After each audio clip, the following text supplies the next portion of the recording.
I'll hand over now to Simon to kick us off. Thanks very much. Thank you very much, Iona, and good morning, Ben, and good morning to everyone who has joined us for the session that was brilliantly introduced by Iona there. So this is the Happy Staff, Happy Pupils. Just want to spend a minute introducing myself and Iris, and then Ben will take you through the exciting stuff that we've done with Endurio. So I'm Simon Freeman. I'm the Managing Director for Iris's education business. We are very fortunate to count nearly 12,000 schools in the UK as customers of our software. We provide everything from finance, HR, payroll solutions, so really embedded within the sector, and we know the sector's under enormous pressure. We see educators leaving. The DfE have recently announced that nearly, I think, 1/3 of teachers were thinking about leaving over the next 12 months, and this is up from 25% in 2022. And we wanted to do some work to understand what was driving this and whether happy staff could actually correlate with happy pupils. And to do this, we wanted to enlist the help of Endurio, and they've done an amazing study, which I think Ben is going to talk you through, and we'll come to some summaries at the end of that. So Ben, over to you. We'd love to hear the details that you pulled together for us. Amazing. Yeah, thanks, Simon. Yeah, so we embarked on this research task a couple of months ago now. Well, about 4 or 5 months ago, I'd say, probably, when we started this project. And I was really excited to kind of delve into the data and have a look at this with a research question. It was quite an interesting one. Is do happy staff make happy pupils?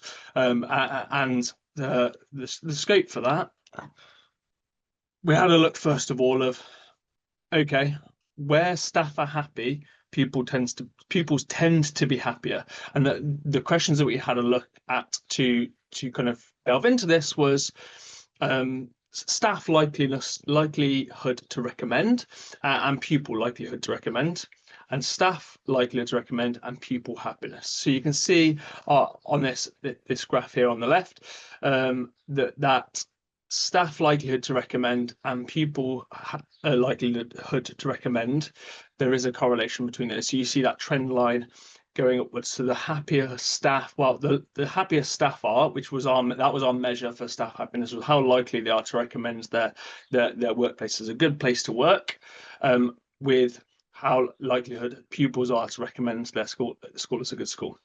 So you can see that shows there that positive correlation. We then looked at the same question as using this question of staff likelihood to recommend as our happiness measure for staff, and then the how happy are you at this school for pupil happiness measure. And again, you see the positive trend lines in both of those graphs. So there are better, and following on from the kind of happy staff, happy pupils, we then had a look at some other data that we had and how that correlates with pupil happiness. And there are better pupil outcomes where staff are happy.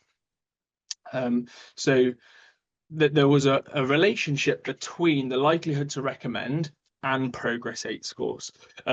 Progress 8 isn't something that you follow moving forward, but it is the measure that we used at the time to do this, that we can see that among those that are likely to recommend their school scoring 8 or 9, over half are at schools with above average Progress 8 scores, whereas conversely, over half of those at least likely to recommend their school, only a quarter are at schools with above average Progress 8 scores.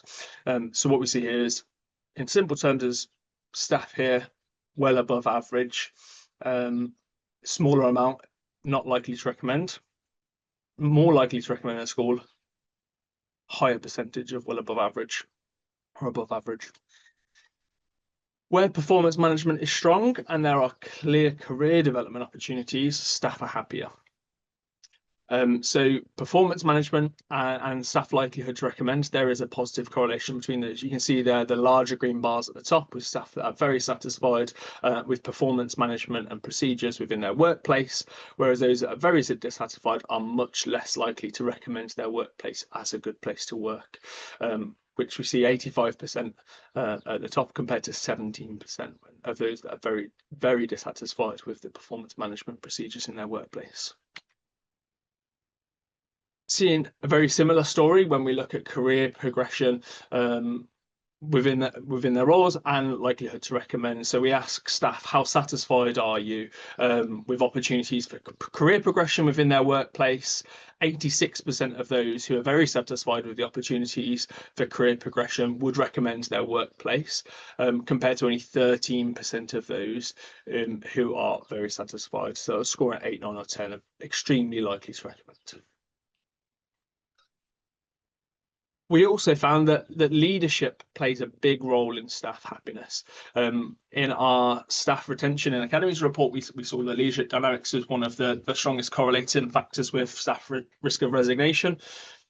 Here we can see that leadership plays a big role in staff happiness. So we asked the question, how confident are you that leadership understand your professional challenges? 78% of those who are completely confident that leadership understands their professional challenges would recommend their workplace, compared to only 7% of those who are not confident at all. When it comes to leadership addressing needs and the likelihood to recommend, we ask the question, how confident are you that leadership actively work to address your professional needs? 88% of those completely confident that leadership are working to address their needs would recommend their workplace, compared to only 7% of those that weren't confident at all. So this is the question about the line managers understanding needs and likelihood to recommend. So how often does your line manager to take your professional needs into account? And again, you can see there that the larger green bars at the top, where they always feel like their line manager takes their professional needs into account, and a much smaller green bar of recommendation down there at the bottom, when they rarely or never feel like their line manager takes their professional needs into account. With 68% of those who feel their line manager always takes their professional needs into account, recommending their workplace, compared to only 13% of those who never feel this way. Flexible working opportunities have a role to play too.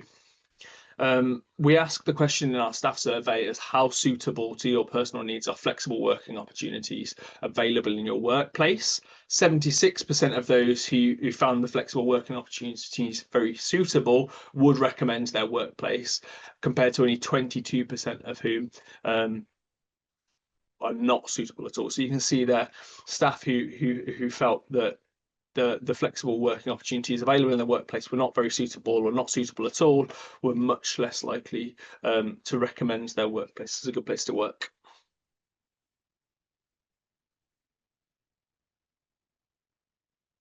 We also had a look at kind of workload and admin tasks and how that has an impact. And we found that staff who are less overwhelmed with admin tasks are generally happier. With 75% of those who find the amount of time they spend on data input and admin tasks, who find the amount of time they spend on admin tasks very reasonable, would recommend their workplace. So 75% of this, compared to only 18% of those who find it very unreasonable. So staff who are more likely to be overwhelmed or find it very unreasonable the amount of time they spend on data input tasks and admin tasks, being less likely to recommend their workplace, and that was our staff happiness measure of that recommendation.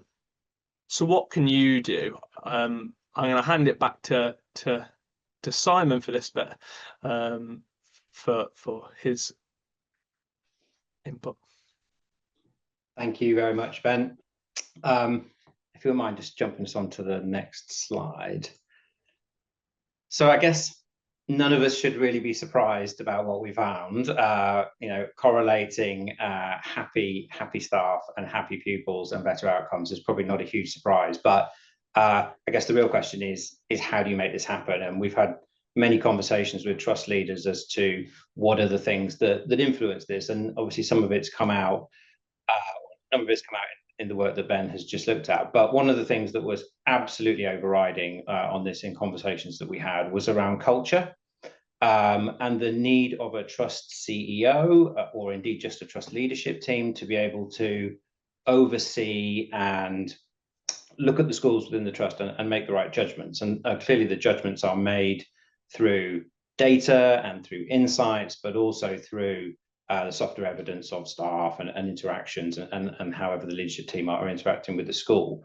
And the judgment of the CEO and the leadership team about whether those schools are moving forwards and making progress and improving outcomes. And we saw some of those outcomes being improved by some of the measures that we just saw here, as well as understanding if things are not going well and putting the right support in place, challenging poor practice, and making sure that things are resolved and that problems are not allowed to develop and are resolved quickly. And as a leader, the culture that the organization is operating under or operating within is really, really important to be able to actually ensure that the outcomes are getting better in line with the things that Ben's just talked about. And I think there's a phrase, isn't there? Culture eats strategy for breakfast. So you can have the best possible strategy in the world, but if you haven't got an organizational culture that supports it, you're gonna really struggle. And I just want to pick up then on some of the things that came out through the presentation Ben's just done. So performance management, such a broad topic, means so many things to so many different people, but ultimately at its core, being able to give really useful real-time feedback to individuals about whether they are meeting the organization's expectations or not, and how they improve. And obviously, if they improve or if they're meeting those expectations, recognizing, rewarding those people, and if they're not, helping them to improve. And ultimately, as I say, that comes through some very clear empirical evidence around performance, but also the interactions and the cultural element as well. And you'll forgive me, but there's a thread to all of this, which comes back to systems. But performance management, incredibly important to be able to underpin some of the discussions around this. The second thing Ben picked up on then was around leadership. Now, I've already talked about the culture part and being able to make sure that the right culture is set, but ultimately in an organization as large and as complex as a multi-academy trust, and these are in, I'm sure, almost every case of people on this call, multi-million-pound organizations, you need a really strong data and insights and empirical evidence to be able to understand whether the trust is moving in the right direction and whether resources are being deployed in the right area and whether you are getting the results for those resources. And ultimately, that comes down to the systems and the processes that the trust are using to be able to track that information and be able to enable leadership teams and others across the organization to be able to act on it. And you can only obviously have that with the right, as I say, tools and systems in place.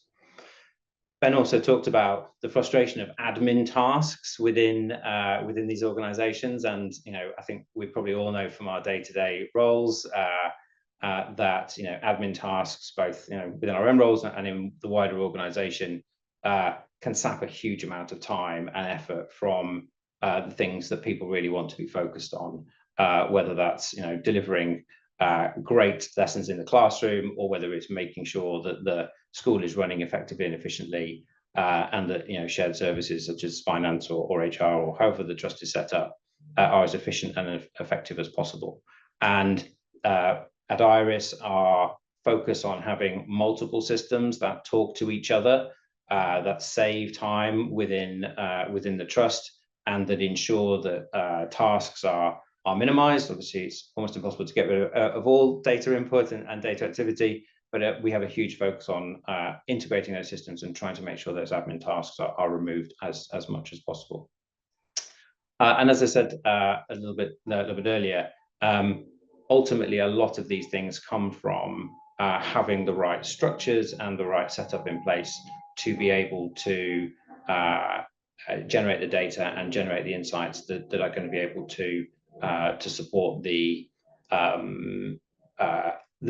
leadership team in making the right decisions to help drive the trust forward and ultimately improve outcomes for pupils. So we've looked at sort of what is important in terms of picking those right systems, and there's probably a few things that that we would suggest people look at. Obviously, ensuring that your, I guess in this case, HR software is going to be ensures that it integrates with other essential systems like payroll, like finance, making sure that you're able to generate the data and the analytics needed to streamline your operation. We've already talked about admin tasks and making sure that those admin tasks can be reduced as much as possible. Real-time information is all very well, having information that might be 3 days, 5 days, a week out of date. But if your teams are having to crunch together spreadsheets in order to answer some simple questions from the leadership team, by the time you probably crunch those spreadsheets together, often the information is out of date. So being able to have that insight in real time is going to be crucially important to making the right decisions and ultimately generating happy staff, as Ben talked a little bit earlier about. That also sort of leads into making sure that the systems are user-friendly and easy to use, both for the HR staff within the trust and also with the employees. So are self-service options available? Can staff log on to log absences, change their own details? All those good things that you would expect. Are your systems able to support all of that? And ultimately, are the systems not just HR, but are they going to be able to scale to meet the strategy and the evolving needs of the organization, not just for this year, not just for next year, but actually for the next multiple years? Because I guess every trust is going to have a long-term plan, and you need to make sure that the tools and systems that you're putting in place are going to be able to support that long-term plan. And these investments are investments certainly for quite a considerable period of time in the future. So I guess that was just some of the things that we wanted to pick up on in terms of how the activities, the culture, and the setup within the trust can make sure that we support this happy staff and ultimately happy pupils. Would love to open it up to maybe Ben, if you've got any questions around this, or if we have got any questions in the chat. I don't know who's administering the chat, whether yourself, Ben, or Iona could pick up on that, whether we've got any questions or observations from people who are listening today on some of the things that we've talked about. I've just had a quick look in the chat. There's not any questions in there, but if anybody has one and wants to pop it in now or join us, bring it forward, that'd be great. One thing I'm noting in the chat that the kind of big focus is on who's leaving and why, and Claire mentioned that she's looking for inspiration around recruitment and retention. What can we do at the kind of the point before people have joined the organisation to talk about kind of what makes happy staff within the organisation? So we've looked and we've said that Ben, you looked at data around likelihood to recommend the workplace. I could see us sharing kind of stats around that, saying like this is how many what portion of our staff would recommend working here. What other data or what other kind of evidence can we draw upon before people have joined the organisation to kind of make them feel that this is going to be a place where they can be happy, and then therefore where pupils can be happy. And as a kind of secondary point, what are the systems and structures that we could be looking at to get them in the door and kind of get them aware of us, get them kind of thinking, yeah, this is an organisation that is showing me already before I've signed the contract that this is somewhere that I would be able to thrive. I think it's a really interesting question, Iona, and certainly trusts I've spoken to, that point you make about being really upfront about what this organisation is like and selling the organisation both culturally and its sort of aspirations has been really important, and how you present that to the wider world, what content and what forums you use to present that organisational picture, I think is really important. And obviously there's a range of options out there. I think one of the other things that's come up quite strongly is the ease of that application process. If you're having to force a candidate to put in lots of information multiple times, it's not passing through to subsequent systems, you just make that journey harder and harder. You are going to lose people to organizations where they've made that whole onboarding process much simpler. and making that process as slick as possible. So certainly we've worked quite closely with a number of trusts to try and improve that journey, whether that's the basics of passing information from the application process into the HR systems and making sure your onboarding goes well as making sure that all the background checks and things are done effectively and efficiently without there being too without being too onerous on applicants, because clearly if people are doing multiple applications at the same time, there can often be a race for whoever responds first might be the one to capture that. So yeah, I think really interesting point, and definitely an area of, I think, continued work across the sector, because staffing is in hugely short supply. It is a race to get really good candidates into an organisation, unquestionably.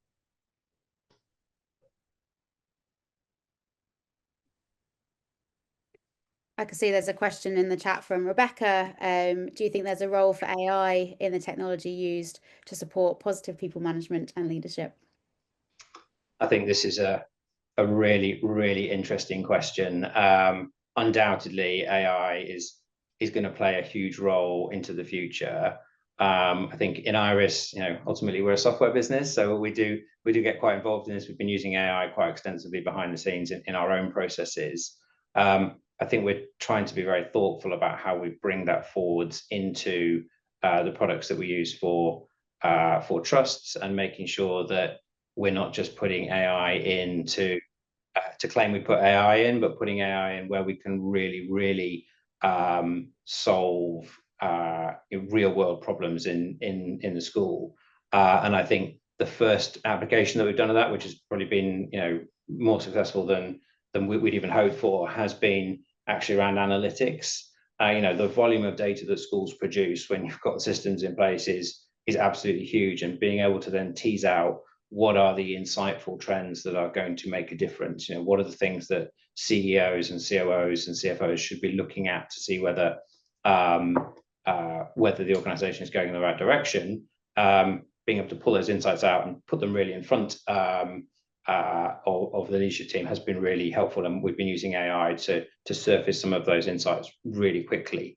Obviously, we've got to make sure that there's the right security and data protection, which we spend a huge amount of time focused on. But I think that's going to be a very interesting area, certainly one that we see a lot of potential in. There's the obvious things, I think, around being able to write a letter, save your time of writing a letter or writing a report.